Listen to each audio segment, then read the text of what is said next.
નમસ્કાર, આપ જોઈ રહ્યા છો સ્પાર્ક ટુડે ન્યૂઝ। વિરમગામ ઢુંડિયાપીર દરગાહ મામલે ટ્રસ્ટીઓએ ખુલાસો કર્યો, વળતરની રકમ સ્વીકારી ન હોવાનું કહ્યું છે। વિરમગામમાં 1 જૂન 2026ના રોજ ઢુંડિયાપીર દરગાહ ધાર્મિક સ્થળે કરવામાં આવેલ ડિમોલિશન કાર્યવાહી બાદ વળતરની રકમને લઈને ચર્ચાઓએ જોર પકડ્યું છે।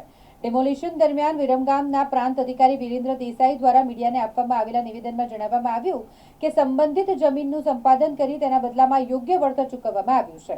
જો કે આ નિવેદન બાદ ઢુંડિયાપીર દરગાહ ટ્રસ્ટના ટ્રસ્ટીઓ તથા સ્થાનિક લોકોમાં વિવિધ ચર્ચાઓ શરૂ થઈ અને આ સમગ્ર મામલે ઢુંડિયાપીર દરગાહ ટ્રસ્ટના ટ્રસ્ટીઓએ એક વિડીયો જાહેર કરી સ્પષ્ટતા કરી છે કે દરગાહની જમીન બાબતે કોઈપણ પ્રકારની વળતરની રકમ ટ્રસ્ટ દ્વારા સ્વીકારવામાં આવી નથી, તેમજ ટ્રસ્ટને આવી કોઈ રકમ પ્રાપ્ત પણ થઈ નથી। ટ્રસ્ટીઓના જણાવ્યા અનુસાર જો સરકાર દ્વારા કોઈ રકમ જમા કરવામાં આવી હોય તો તે ટ્રેઝરી અથવા કોર્ટમાં જમા કરાવવામાં આવી હોઈ શકે છે, પરંતુ તેની ટ્રસ્ટને કોઈ જાણકારી નથી। અસ્સલામુઅલૈકુમ।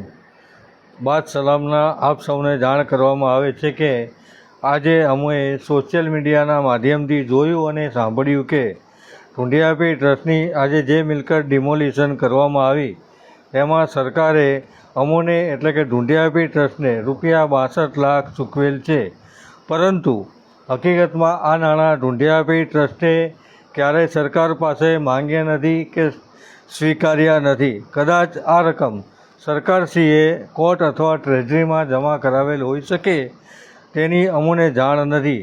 ઢુંડિયાપીર ટ્રસ્ટની આ જમીન સંપાદનનો કેસ હજી નામદાર હાઈકોર્ટમાં ચાલુ છે। આજરોજ વઢવાણ સુરેન્દ્રનગર વિરમગામ સ્ટેટ હાઈવે 17 ઉપર વિરમગામ સિટીની નજીક જે આ 400 મીટરનો સ્ટ્રેચ છે એ ખૂબ જ સાંકડો હતો, ફક્ત એક જ વાહન પસાર થઈ શકે તેવી પરિસ્થિતિ હતી। ઘણા સમયથી ખૂબ જ લાંબા સમયથી આ રોડની પરિસ્થિતિ એવી છે એટલે આજે આ જગ્યા ઉપર જે પ્રાઇવેટ જગ્યા હતી એમનું સંપાદન કરી જમીન માલિકોને યોગ્ય વળતર ચૂકવી અને આજે રોજ આનો કબજો લઈ અને રોડની કામગીરી શરૂ કરવામાં આવી છે।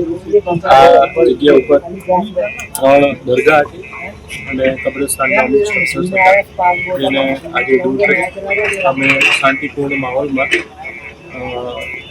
હું પ્રાંત અધિકારી મામલતદાર આરએમબીના ડી વિપુલ ઓઝા અને એમની સમગ્ર ટીમ અને શ્રી તપન ડોડિયા ડીવાયએસપી વિરમગામ અને એમના રાહબરી હેઠળ મોટો પોલીસ ચુસ્ત બંદોબસ્ત ગોઠવી અને આજે આ પ્રક્રિયા સવારે 5 વાગ્યાથી શરૂ કરવામાં આવી હતી અને ખૂબ જ શાંતિપૂર્વક થઈ છે અને અમે આ કામગીરી ખૂબ ઝડપથી પૂરી કરી છે। આગળનું ડિમોલેશન કયા પ્રકારનું રહેશે તેવું કંઈ આપ જોઈ શકો છો એમ 60-70% ડિમોલિશનનું કામ પૂરું થયું છે અને થોડુંક બાકી છે જે અમે આવનારા કલાકોમાં પૂરું કરીશું।